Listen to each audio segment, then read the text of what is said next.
আগামীকাল দুপুর 2:56 অম্বুবাচী শুরু হচ্ছে এবং 26 তারিখ সকাল 9:56 পর্যন্ত এই অম্বুবাচী থাকছে।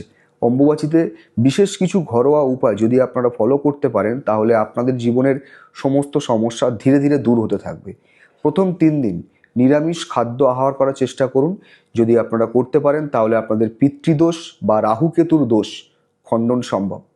অম্বুবাচীতে একটি মন্ত্র আছে, ওম এম হ্রিং ক্লিং চামুণ্ডাই বিচ্ছে। এই মন্ত্র 3 দিন যদি 1008 বার করে পাঠ করতে পারেন তাহলে আপনারা মিথ্যে মামলায় জড়িয়ে গেলে সেই মামলা থেকে সহজে উদ্ধার পাবেন।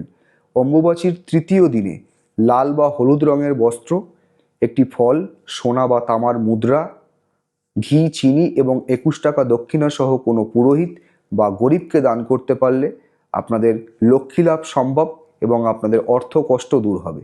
অম্বুবাচীতে নিজের চারপাশে একটি কালো তিল ও একটি লাল সুতো নিজের চারপাশে 7 বার ঘুরিয়ে ওই কালো তিল এবং লাল সুতো কোনো জলে দান করুন।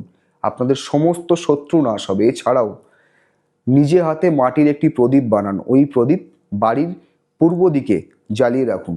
বিশেষ করে যাদের বাড়িতে বিবাহ নিয়ে সমস্যা, সন্তান নিয়ে সমস্যা, তাদের এই সমস্ত সমস্যা কিন্তু ধীরে ধীরে দূর হয়ে যাবে যদি আপনারা এগুলো ফলো করতে পারেন।